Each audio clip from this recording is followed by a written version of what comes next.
Irmãos, no fim das contas, o que Deus quer é que nós o amemos sobre todas as coisas. O que Deus quer é que nós sejamos transparentes, íntegros, um relacionamento muito genuíno. Sendo Deus como Deus é, entre aspas, o azar que nós demos é que Ele sabe todas as coisas. Ele sabe quando nós não amamos.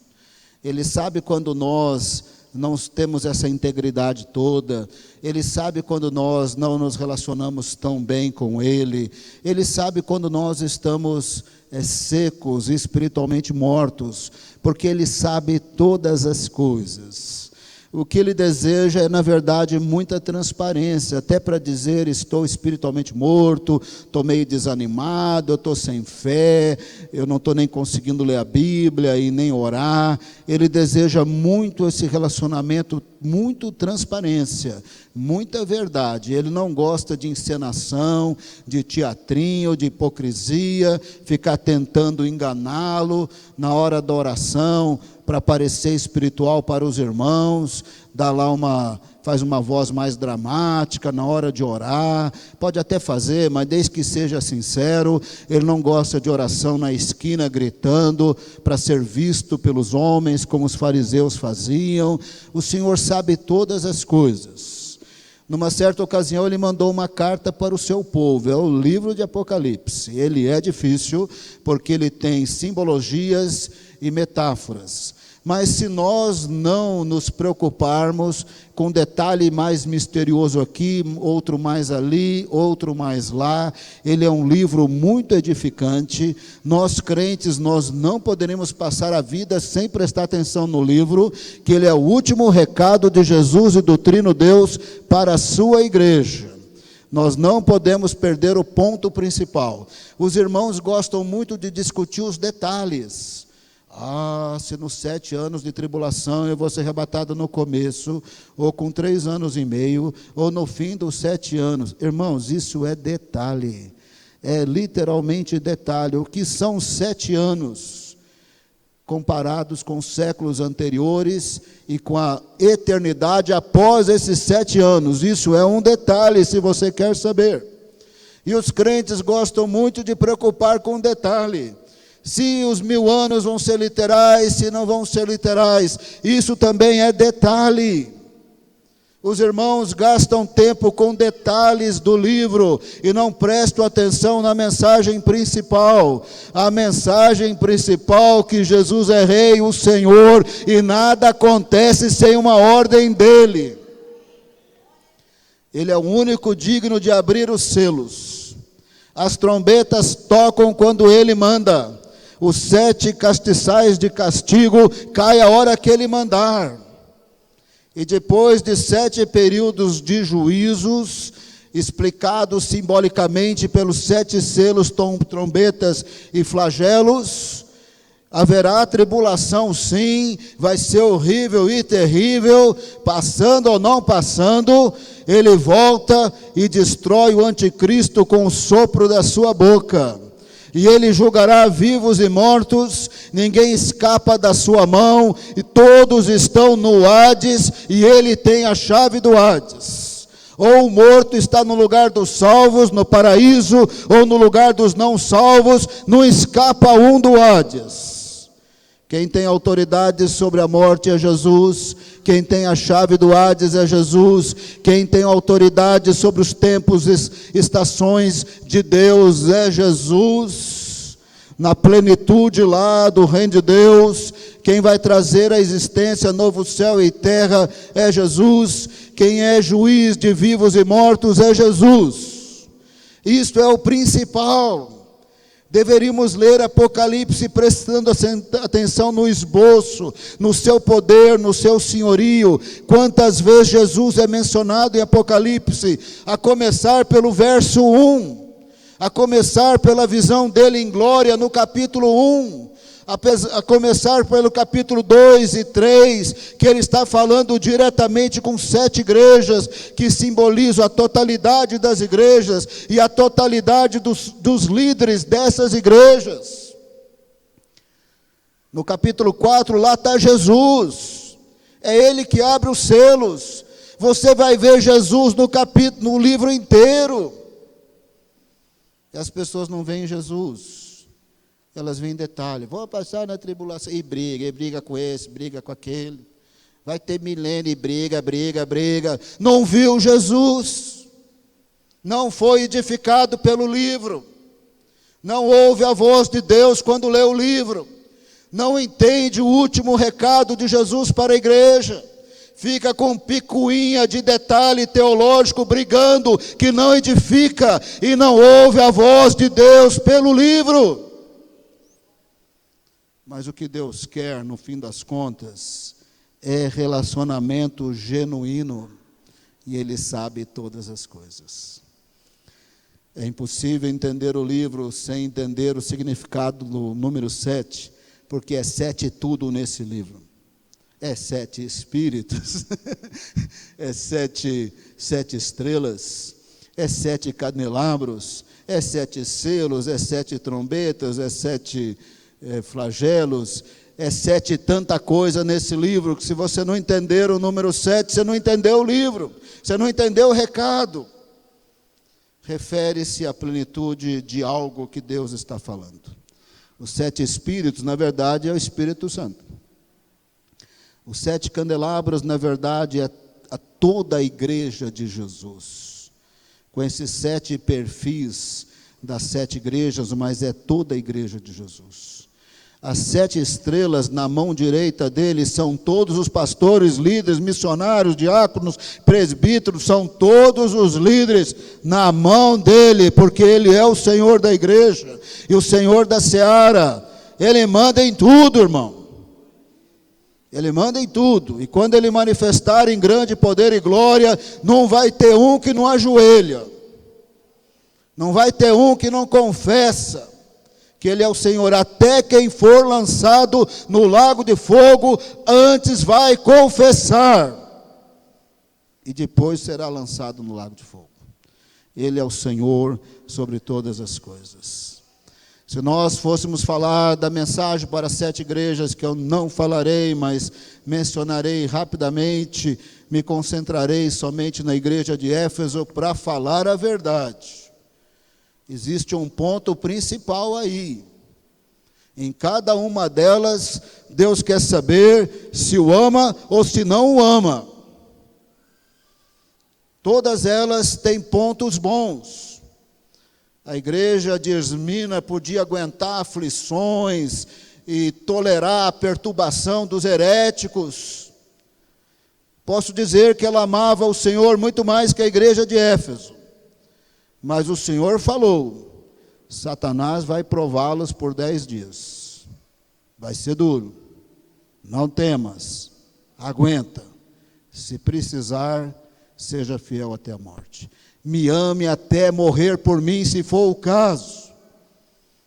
Palavra amor não aparece ali para a igreja de Esmirna, mas em outras palavras é isso que Deus está falando. Que você venha me amar, se for o caso, você morra por mim, eu morri por você. A igreja de Pérgamo e Tiatira tinha os mesmos problemas.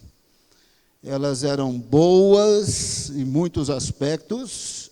Eles eram capazes de morrer por Jesus, nesse sentido eram 100% servos. O primeiro culto que o Beija-Flor está aqui, prometo nunca mais eu ponho a camisa assim não, viu, irmão? Isso dá problema com o Beija-Flor, vai que está pensando que isso aqui é um jardim e tudo, mas coitadinho, ele é um filhote, ou alguém vai pegar o Beija-Flor. Eu não sei quem que vai ganhar a parada aqui, se você vai prestar atenção no Beija-Flor ou em mim, mas aguenta firme aí. Amém, graças a Deus. A igreja de Pérgamo e de Tiatira, eles eram 100% fiéis, se precisasse morrer por Jesus.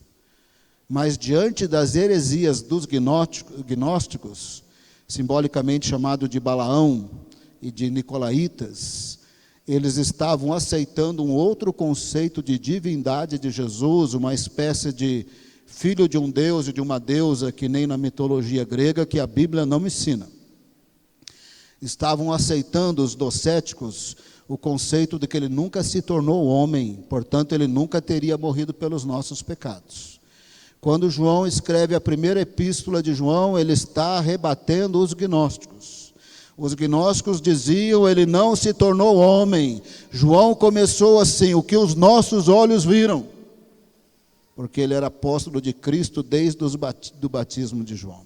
O que os nossos olhos viram, o que os nossos ouvidos ouviram, o que nós tocamos, é isso que é o testemunho. Ele era homem, ele sangrou naquela cruz. E os gnósticos diziam, olha, ele não se tornou homem, a matéria é sempre corrompida, o espírito sempre puro, como a matéria é sempre corrompida, pode pecar à vontade. João escreveu, não fale que você teve revelação de Deus, que você é de Deus, que você conhece Deus, se você não obedece os seus mandamentos. O nascido de Deus, do Espírito Santo, numa boa tradução, não vive na prática do pecado. Não quer dizer que é perfeito, mas não vive na escravidão. Falar que é de Deus, como os gnósticos falavam, e viver na promiscuidade, adultérios e tantas outras promiscuidades, João dizia, você não conhece Deus. Não fale que você o conhece, não fale que você teve revelação especial, era o que os gnósticos diziam, não fale que vocês têm Deus e ninguém mais tem, e desobedece os mandamentos, porque quem desobedece não conhece a Deus. João estava combatendo os gnósticos, e os gnósticos estavam barbarizando no final do primeiro século, e terminaram de arrebentar muitos no segundo século. A igreja de Tiatira e Pérgamo era exatamente assim. Se fosse para morrer por Jesus, 100% eu morro por Jesus. Aparecia o líder gnóstico endemoniados, que eram revelações com demônios endemoniados, com promiscuidade sexual. Lá estava a igreja de Tiatira, Pérgamo e outras aí de 6 delas. Que a de Filadélfia parece que era fiel mesmo. E Jesus mandou um recado, o recado é esse, você tem que me amar de todo o seu ser, de todo o seu coração, é isso que eu quero, não adianta, vai morrer por mim, mas cai na promiscuidade aqui, não adianta, combate heresia, judeu e gnóstico, que algumas delas combatiam assim, perfeito, combatiam aqui, mas frio ali, morto ali.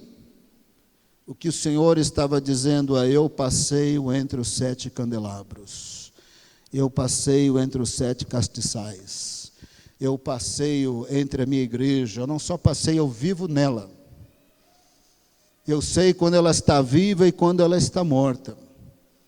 Em outros lugares ele até disse, eu corto o que está morto. Quem corta mesmo é o Pai, né? O Pai vai cortando ali a videira, mas quando o Pai corta, na Trindade o Filho corta, o Espírito Santo corta, de tão unido que eles são. Quando Jesus fala, o ensino dele é do Pai, a unção do Espírito, é assim que funciona a Trindade. Ele sabe tudo sobre a sua igreja. Ele corta o que está morto. Ele disse que ele edificaria a sua igreja e as portas do inferno não prevalecem contra ela. As portas do inferno não, mas pecado tem levado à morte, heresias com promiscuidade tem levado à morte, e depois que morre, ele corta o ramo morto. Eu quero falar para você da igreja de Éfeso, Apocalipse capítulo 2, verso 1. Esses 7 recados tem uma característica, tem várias características, né? Primeiro, são palavras de Jesus, segundo, uma característica visto nele em glória no capítulo 1. Verso 1, ao anjo da igreja em Éfeso escreva, Apocalipse 2:1. Estas são as palavras daquele que tem as 7 estrelas em sua mão direita. É Jesus, na glória, no capítulo 1. E anda entre os 7 candelabros de ouro. É Jesus. Capítulo 1 termina dizendo que os 7 candelabros de ouro são as 7 igrejas da Ásia Menor, que simbolizam a totalidade da igreja de Jesus, que se subdivide nesses 7 perfis. É Ele, essas são as palavras dEle. Você deveria ler o livro de Apocalipse. Se você ficar doidão, a gente interna.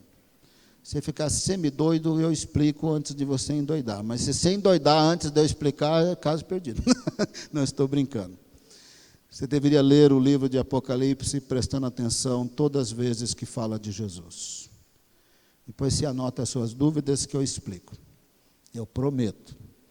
Alguns mistériozinhos mais difíceis, eu posso não explicar, mas no geral, eu posso explicar. Essas são as palavras de Jesus, daquele que sabe tudo sobre a igreja, habita na igreja, é daquele que tem na mão direita todos os pastores, missionários, daquele que é o Senhor. Mas as palavras de Jesus são as palavras do Trino Deus.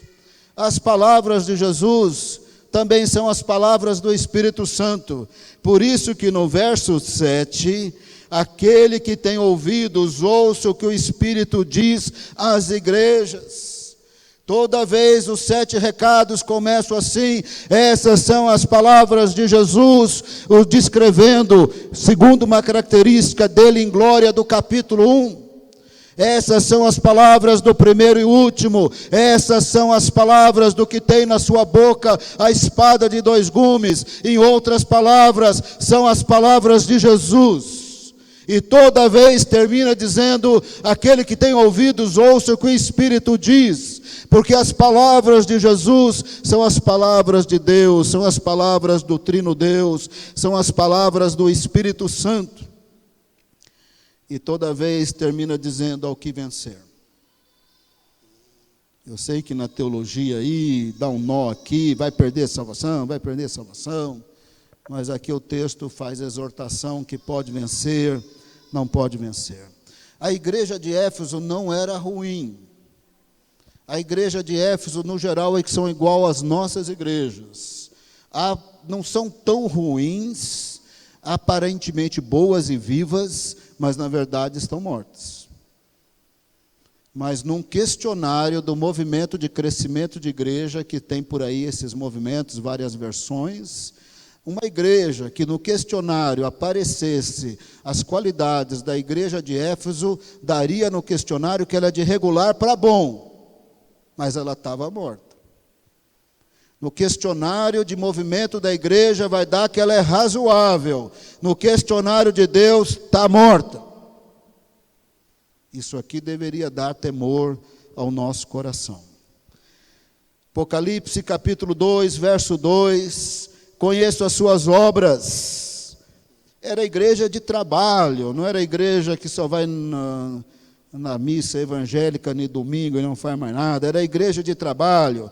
Conheço as suas obras, conheço o seu trabalho árduo, conheço a sua perseverança, eu conheço o seu zelo doutrinário. Heresia não entra aí. Você não pode tolerar homens maus, falsos apóstolos, impostores. Esses aqui eram judaizantes, que tentavam dizer, se você não virar judeu, você não é salvo, e os gnósticos. Essa igreja aqui botava eles para correr. Nessa igreja não entrava heresia, igualzinho a maioria das nossas igrejas. Essa igreja era de trabalho, era de boas obras, e botava herético para correr. No verso 6, botando mais gnósticos para correr. Mas uma coisa a seu favor, você odeia as práticas dos nicolaítas, como eu também as odeio. Essa igreja é boa. Pelo menos, aparentemente falando, ela é boa. Nos questionários de crescimento da igreja, essa igreja aqui dava de razoável para boa, dava de 5 a 7,5. Porque uma igreja que trabalha, uma igreja que não deixa entrar heresia, uma igreja perseverante. Verso 3, Uma igreja que, se precisasse, morresse por Jesus. Tem muita gente aí que não morre por Jesus, não. Sai correndo se puder. Verso 3: você tem perseverado e suportado sofrimentos por causa do meu nome, não tem desfalecido. Essa igreja não é tão ruim assim, não. De 5 a 7,5 no questionário de crescimento da igreja. No questionário de Deus, 0. Porque não tinha mais amor a Deus. Essa igreja não tinha mais relacionamento transparente com amor e paixão a Deus. Essa igreja, na verdade, ela funcionava no automático de um avivamento de 30 anos atrás. Eu, num certo sentido, queria ter estado lá, mas com a desvantagem que agora já teria 2000 e cacetada de anos. Eu seria o mais velho de todos os velhos. Eu gostaria até de ter estado lá. O apóstolo Paulo quis ir para a Ásia. O Espírito Santo falou: não, você não vai não. Aí ele quis ir para Betínia e eu pondo: não, você não vai não. Então o Espírito Santo não falou mais nada, ele ficou orando e tal, e ele faz uma viagem mais ou menos assim no contorno das fronteiras da província da Mísia. O Espírito Santo não falou nada, ele tem que parar em algum canto, né? Não é para ir nem para a Ásia, não é nem para subir. Ele foi assim, parou em Troade. Perdidinho, né? Porque Deus não estava dando direção nenhuma. Aí o Espírito Santo falou: passa a Macedônia. Plantou a igreja dos Filipenses, Tessalonicenses, Bereanos. Apareceu lá uma perseguição, a sua equipe continuou, fortaleceram a igreja, mas ele desceu para Atenas. Porque o número 1 do FBI daqueles dias, da polícia judaica, era Paulo. Se tinha alguém que eles queriam matar, esse ex-membro do Sinédrio, o amigo do Sinédrio, que onde ia fazia confusão aos olhos deles, desceu para Atenas. Anos depois, Lucas escreveu e mencionou a irmã Damares, ainda que a gente não saiba muito. Tudo indica que deixou a igreja em Atenas. Aí ele chegou em Corinto, Jesus apareceu para ele em sonho. Tenho muito povo nessa cidade, fala e não te cales. Nasceu a igreja de Corinto. Aí ele passou por Éfeso poucas semanas, ou meses, 2 meses, Jerusalém, fez aquele trajeto que ele sempre fazia, possivelmente passando aqui nos Gálatas, sem que a gente saiba como. Dessa vez ele sabia: eu tenho que ir para a Ásia. Da outra vez ele sabia que ele não podia ir para a Ásia. Dessa vez ele sabia: eu tenho que ir para a Ásia. Ficou em Éfeso 2 anos. Teve avivamento dos avivamentos dos dias dessa equipe missionária do apóstolo Paulo. Em Éfeso, uma cidade de 200.000 habitantes, tinha um grande templo de Diana dos Efésios, que era feito miniaturas e vendida por todo o Império Romano. Havia estátuas pequenas de Diana dos Efésios, vendida por todo lado. A cidade vivia da venda da idolatria e da romaria. Mas Deus estava operando tanto, que já não tinha tanta gente para comprar. O livro de Atos diz que queimavam muitos livros de feitiçaria. E Paulo abriu uma escola de 11 às 4 horas da tarde, na escola de Tirano. E ele treinou muitos pastores missionários que foram cheios do Espírito Santo. E eles arrebentaram, irmão. De Éfeso, eles implantaram a igreja de Pérgamo, de Tiatira, de Sardes, Laodiceia e Esmirna, qualquer outra aí que eu esqueci. Essas 7 igrejas. Mas eles implantaram a igreja dos Colossenses, eles implantaram a igreja de Hierápolis, eles implantaram de outras cidades, eles possivelmente implantaram em Troade. Eles arrebentaram todo aquele movimento de Demétrio, que eles vão para o estádio que existe até hoje. Procura aí Teatro de Éfeso, agora não, tá? Teatro de Éfeso no Google, no imagens. Você verá lugar para 25.000 pessoas, existe até hoje. Foi feito, a cidade vai para o teatro, e com raiva de que a venda da idolatria estava caindo, querendo matar Paulo e todo crente ali agora. E eles gritaram durante 2 horas: grande é Diana de Efésios. E com raiva dos crentes, que estava a igreja crescendo, não é só em Éfeso, em todas as cidades ao redor. Então o comércio estava caindo. Teve um grande avivamento em Éfeso, um grande avivamento. Quando Paulo despede dos presbíteros em Mileto e diz, vocês nunca mais me verão, eles choraram, porque foi tremendo aqueles 2 anos. E Paulo deu uns recadinhos lá, que eu acho que o Espírito Santo revelou para ele. Cuidado com os falsos mestres e profetas, com as heresias, vocês serão muito atacados. Vocês nunca mais me verão e vocês serão muito atacados. 30 anos depois, lá está João preso na Ásia Menor. Lá está Jesus falando. 30 anos depois, essa igreja, por causa da sua herança, por causa das aulas na escola de Tirano, heresia não entrava. Pensa numa igreja brasileira histórica que não entra nada de neopentecostal, nada de não sei o quê, às vezes não é nada nem do Espírito Santo, mas são tão zelosos que não entra nem Deus e nem o diabo. Então, nessa igreja não entrava heresia nenhuma. Pensa numa igreja com tradição, e por isso é boa na área social, no ensino, o que você quiser. Conheça o seu trabalho, conheça a sua perseverança. Eu conheço que você não deixa falso apóstolo pregar aí no seu púlpito. Era uma igreja razoavelmente boa, logicamente falando boa. Se tiver que morrer por mim, você vai morrer. Mas era uma igreja, na verdade, de aparência, sem vida de Deus. Capítulo 2, verso 4, contra você, porém, tenho isso, você abandonou o seu primeiro amor.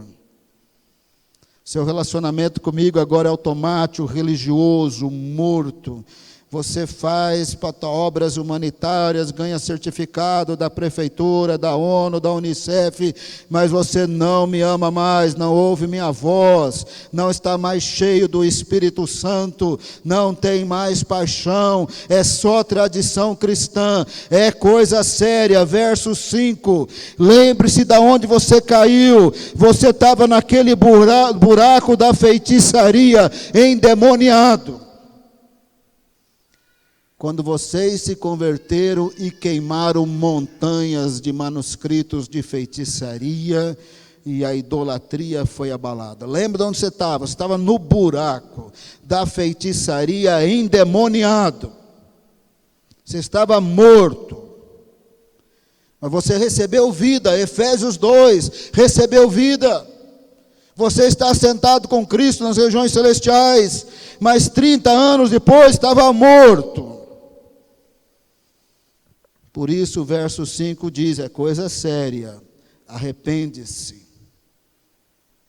Porque parece que tem vida aí, mas não tem vida. Parece que tem igreja aí, mas não tem igreja. Parece que tem Espírito Santo, mas não tem Espírito Santo.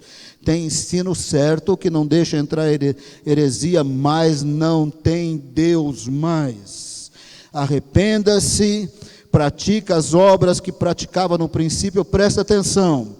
Se não se arrepender, virei a você e tirarei o seu candelabro. Na sua tradução deve estar castiçal ou candeeiro. Apocalipse 2,5.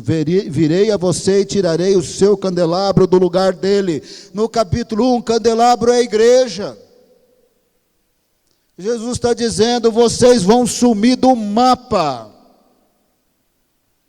A porta do inferno não prevalece contra a igreja, mas pecado, heresia, falta de transparência para Deus, com Deus, produz morte.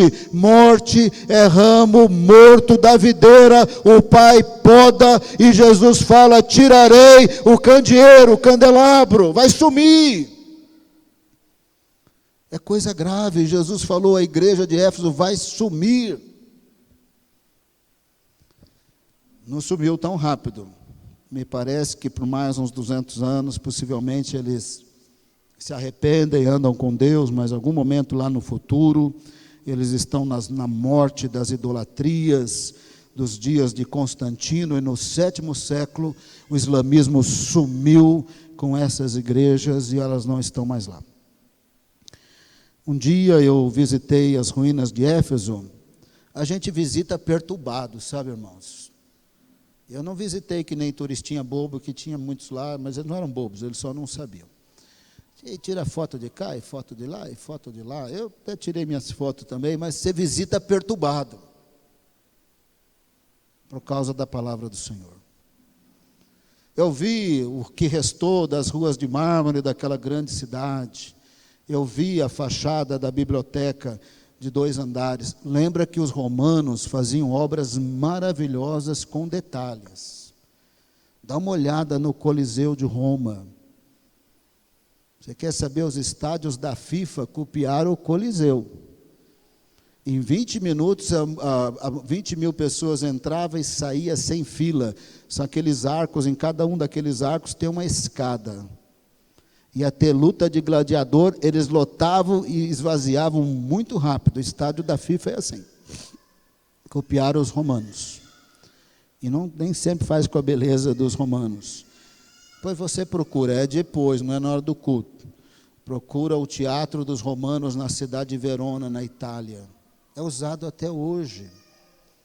Aquelas pedras muito grandes, é usado, tem show do Pavarotti lá, desse pessoal aí, daquele Bocelli, tem show na Itália, em Verona, é usado até hoje. Os romanos faziam coisas muito boas e bonitas. Você visitando as ruínas de Éfeso, você vê a fachada da biblioteca, você vê as ruas de mármore, aí você entra no teatro. O missionário falou para mim, vamos orar, pastor? Eu falei, vamos, mas vamos subir aí, eu não sei quando eu vou voltar aqui, esse lugar é enorme, feito pelos romanos, cabe 25 mil pessoas, que na igreja, na conferência, tem uns 800 aqui embaixo, você imagina 25 mil pessoas. E você vai subindo devagar, porque o negócio cansa, o negócio é alto, subindo devagar, e eu pensando aqui comigo.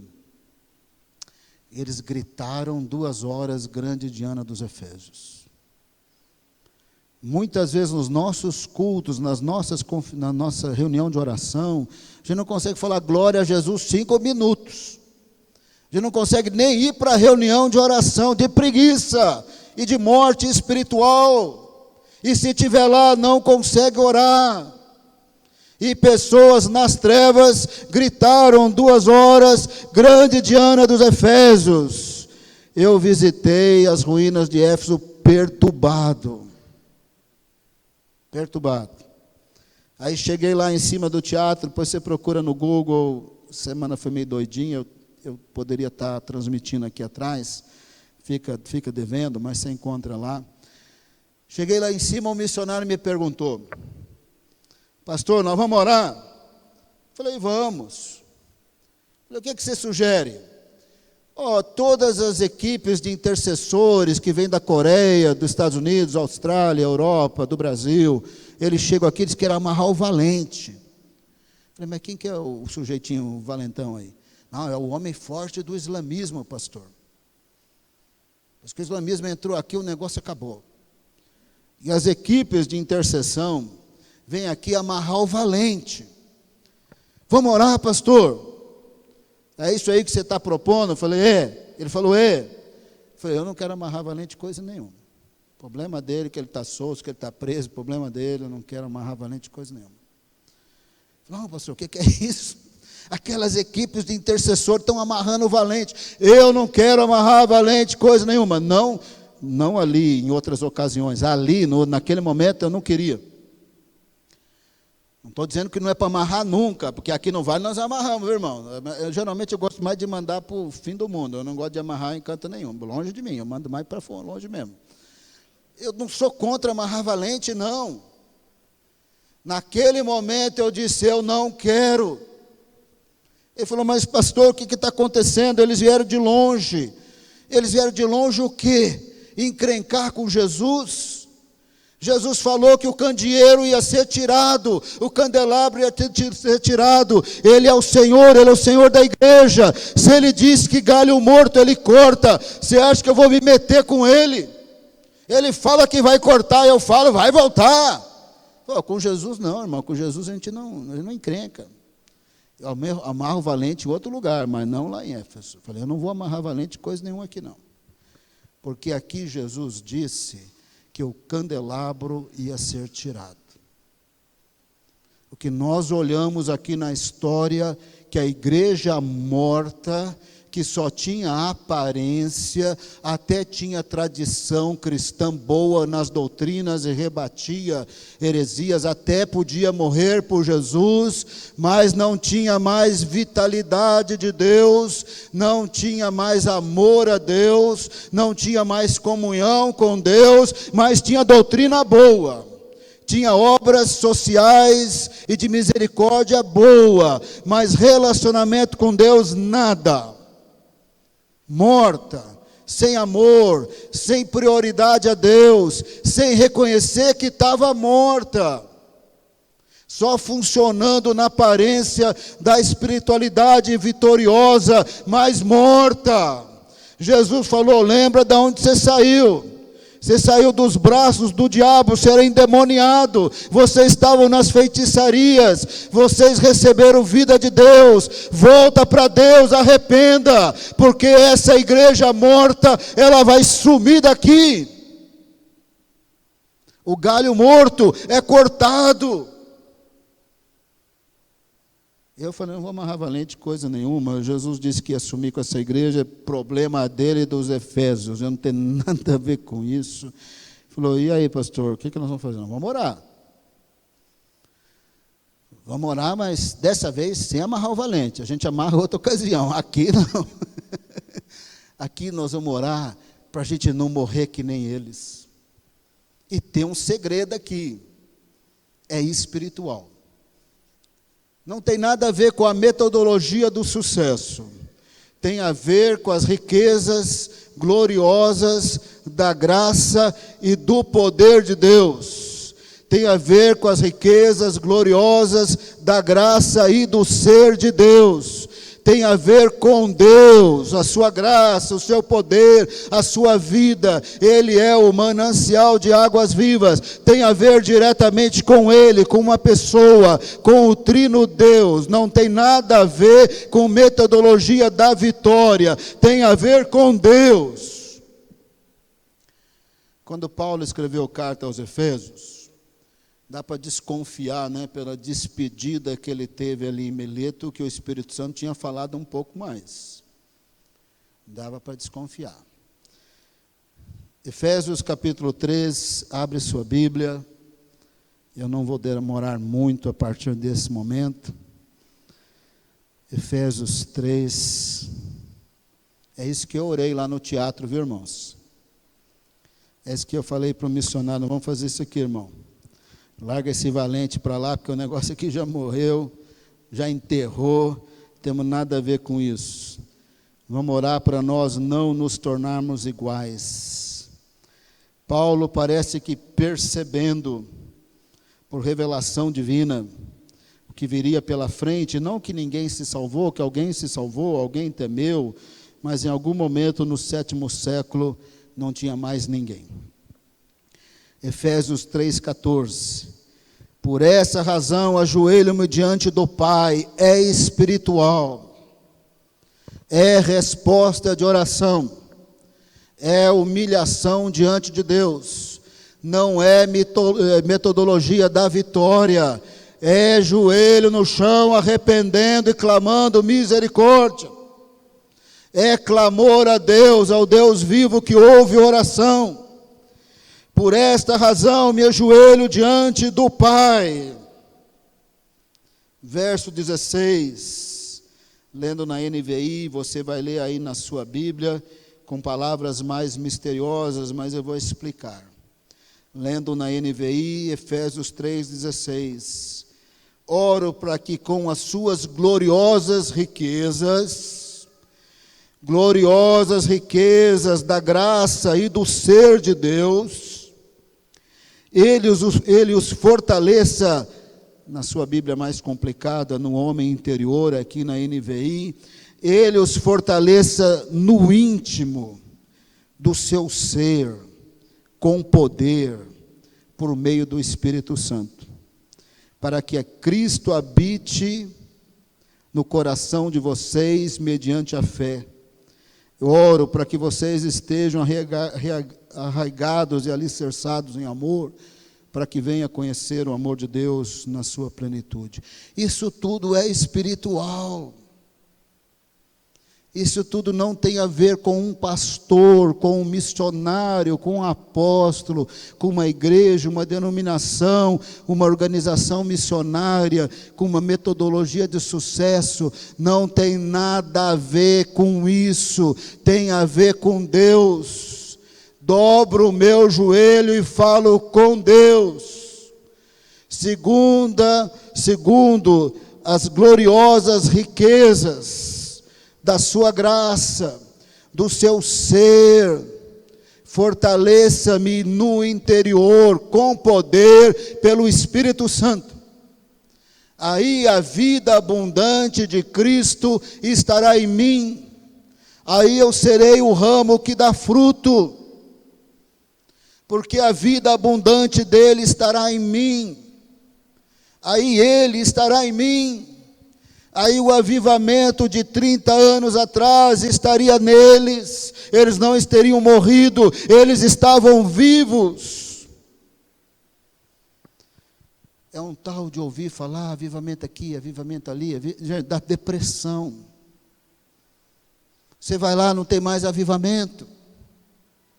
Você vai ali, não tem mais avivamento. Você vai ali, não tem mais avivamento. Dá depressão. Ministérios com características boas, preenche o questionário, crescimento de igreja de 5 a 7,5, morta. Vivendo nas tradições.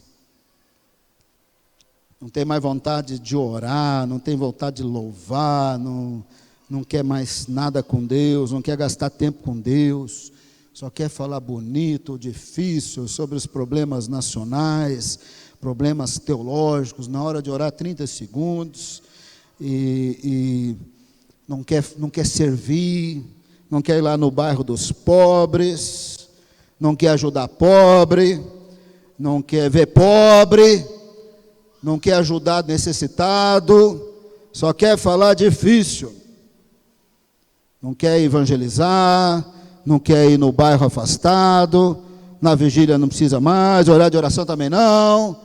Morreu, já morreu, ainda é de Cristo, ainda tem obras, ainda se vê que morreu, eu morro por Jesus. Mas o Senhor falou, mas você acabou o seu primeiro amor. Depois que você se arrependeu, teve o avivamento, agora você virou no automático religioso aí, e desse jeito, sem vida, essa igreja vai sumir do mapa.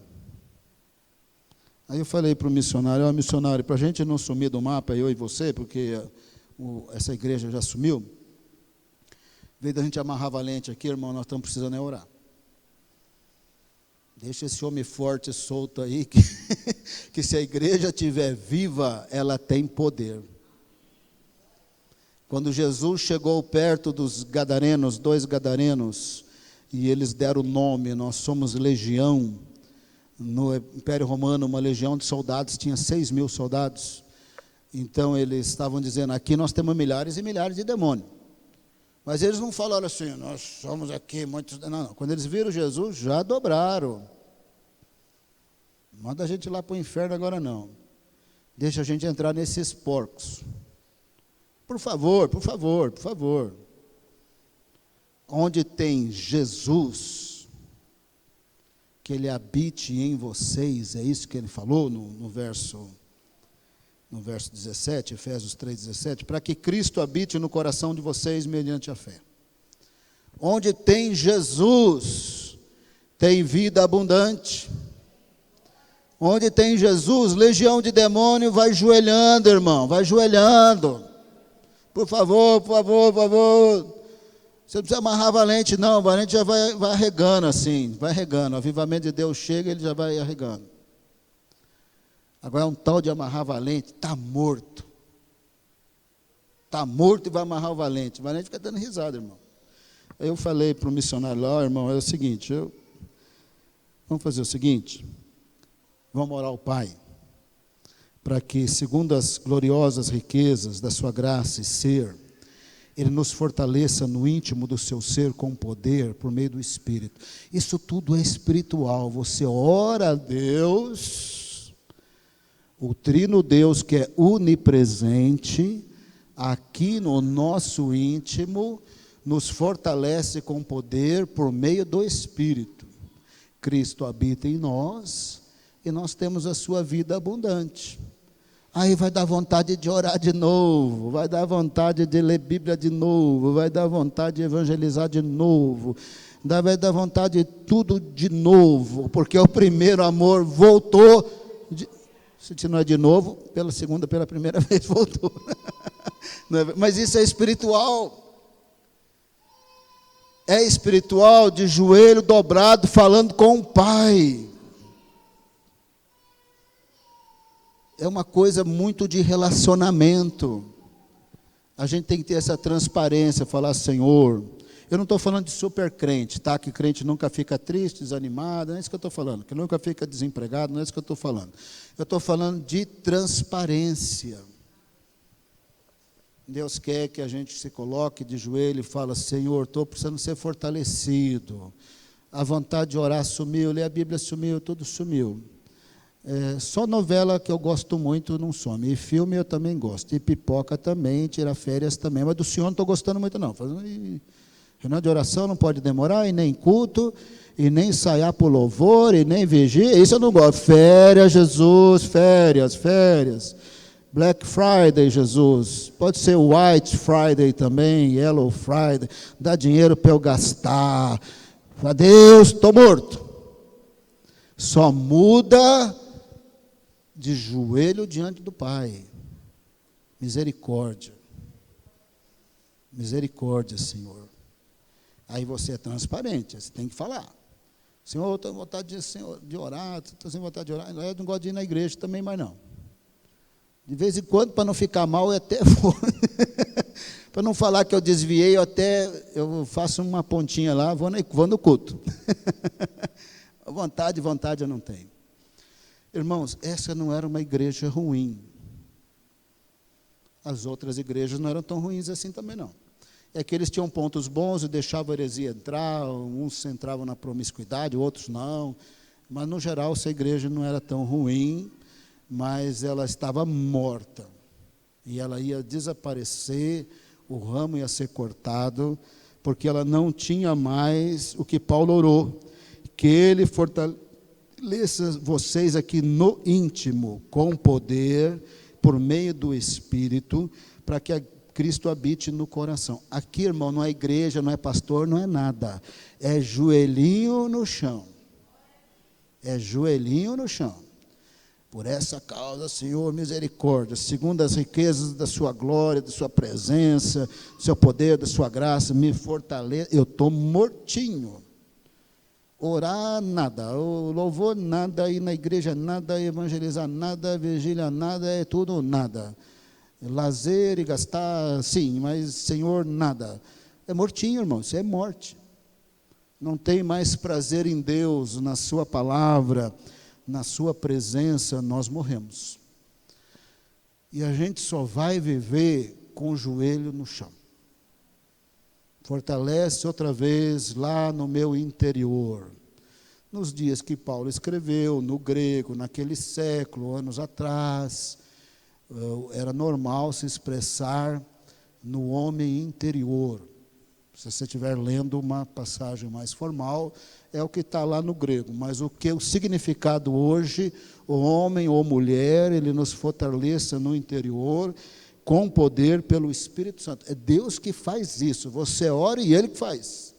Não é pastor, não é igreja, não é seminário, não é método de evangelismo, método de oração, método de enriquecimento, método de não sei o quê, que até tem valor, viu? Não é que eu sou contra todos os métodos, não, tem valor. Mas não tem vida de Deus. Vida de Deus é quando eu dobro o meu joelho e oro e reconheço minha pobreza. A igreja de Laodiceia, ela estava arrebentada. E ela dizia que ela era rica, que ela tinha visão e que não sei o quê. Jesus, você não é rico coisa nenhuma, você é pobre. Você não só é pobre, você é cego. Se você quiser vitalidade, compra de mim colírio.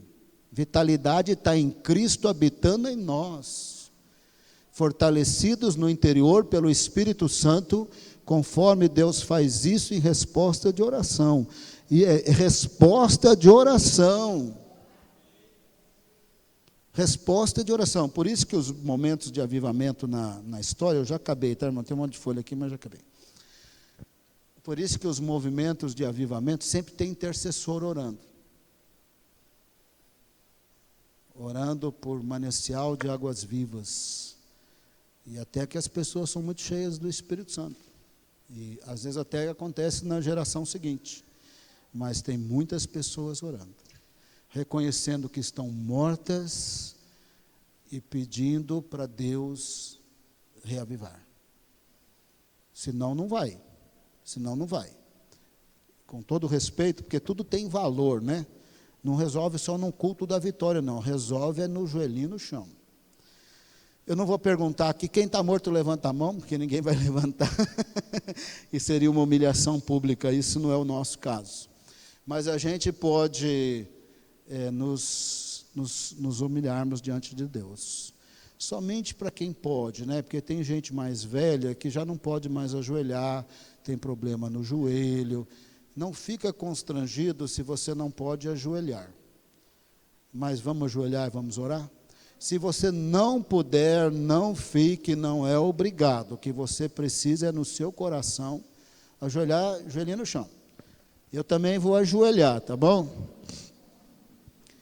Você tem que falar com o Pai. Eu vou falar, mas não impede de você fazer a sua oração. Começa a orar onde você está. Começa a orar. Começa a orar, pedir esse fortalecimento com poder no nosso interior pelo Espírito Santo, segundo as gloriosas riquezas da graça e do ser de Deus, para que Cristo habite em nós com a sua vida abundante. É algo totalmente espiritual em resposta de oração. Pai amado, nesta noite nós pedimos perdão da nossa morte espiritual. Às vezes a gente quer chegar lá nas ruínas de Éfeso, amarrar o valente, sem perceber que nós estamos mortos como os efésios 30 anos depois estavam. Às vezes nós queremos viver com tantas fórmulas de sucesso, sem dobrar o nosso joelho diante do nosso Pai, para dizer: misericórdia, estou seco, estou vazia, não tenho vontade de nada. Tenho vontade de orar, não tenho vontade de ler Bíblia, não tenho vontade de louvar, eu não tenho vontade de ensaiar coisa nenhuma, não tenho vontade de evangelizar, eu não tenho vontade de ver necessitado na minha frente, pessoa carente, eu não tenho vontade de nada. Às vezes nós precisamos confessar a nossa sequidão espiritual. Às vezes tão bem informados, estudados para rebater heresia e criticar heresia. Às vezes até numa pressão vai morrer por Jesus. Às vezes até tem trabalho duro, zeloso, como os efésios. Botava nicoloíta para correr, mas estavam mortos espiritualmente. O Senhor disse que o Pai corta fora todo ramo seco que não dá fruto. Nós nunca daremos fruto por nós mesmos, mas se o Senhor habitar em nós, nós daremos fruto. Se formos fortalecidos lá no interior pelo Espírito Santo, nós teremos Jesus com a sua vida abundante em nós e nós daremos fruto. Senhor amado, nós queremos ouvir a Tua voz, é o último recado do Senhor para a Tua igreja. O Senhor até terminou dizendo: aquele que tem ouvidos, ouça o que o Espírito diz. Hoje à noite, de joelhos, Queremos ouvir o Teu Espírito Santo e falar: Deus, tem morte aí em nós, numa medida maior e menor, mas tem morte em nós. A gente já não tem mais vontade de tantas coisas que deveríamos ter. Estamos confessando os nossos pecados e confessando a nossa morte. É como o Senhor disse: arrependa-te. Foi o que o Senhor falou, e nós estamos nos arrependendo, pedindo perdão da nossa morte espiritual, da nossa crítica, da nossa constante análise e julgamento dos outros, sem nenhuma vitalidade nas Escrituras e na oração e no amor, e sem transparência para com o Senhor. E pedimos perdão, Senhor, perdão da nossa morte, da nossa falta de amor, da falta de vida abundante, vivendo tranquilo, não faz falta, Jesus não faz falta. A presença dele em nós já não faz mais falta, a presença do Espírito Santo não faz mais falta. Estar na presença de Deus não faz falta. Morte espiritual. E o Senhor diz: desse jeito eu removo o candeeiro. Mas estamos de joelhos pedindo perdão, Senhor. Nós estamos pedindo perdão da nossa morte espiritual, pedindo para o Senhor misericórdia, seguindo o exemplo do apóstolo Paulo, nos pondo de joelho diante do Senhor para pedir perdão, e falando para o Senhor que nenhum lugar desse mundo tem o que nós precisamos. Só o Senhor pode nos fortalecer no interior com poder pelo Espírito, para Jesus habitar em nós, na abundância, na vida abundante dele, para que nós possamos dar os frutos que nós naturalmente damos, os frutos que o avivamento de Jesus nos Efésios havia dado 30 anos atrás. Pai amado, que saiamos dessa igreja hoje à noite, com vontade de continuar nos colocando de joelhos diante do Senhor, para reconhecer a nossa pobreza, a nossa miséria, a nossa mania de viver segundo a cultura religiosa evangélica, acostumado com vazio, acostumado com falta de vontade de orar e de louvar, acostumado com comodismo, acostumado com julgamentos, acostumado com sentimento de superioridade, acostumado com pecado, acostumado com a morte, acostumado a viver sem te amar, sem transparência. Pedimos perdão da nossa morte espiritual e falamos para o Senhor que só o Senhor pode dar vida à nossa árvore morta. Só o Senhor pode nos fortalecer com poder no interior pelo Espírito, com a vida abundante de Cristo. Pedimos perdão dos pecados e pedimos que volte ao nosso coração o primeiro amor de querer louvar, adorar, servir, evangelizar, servir.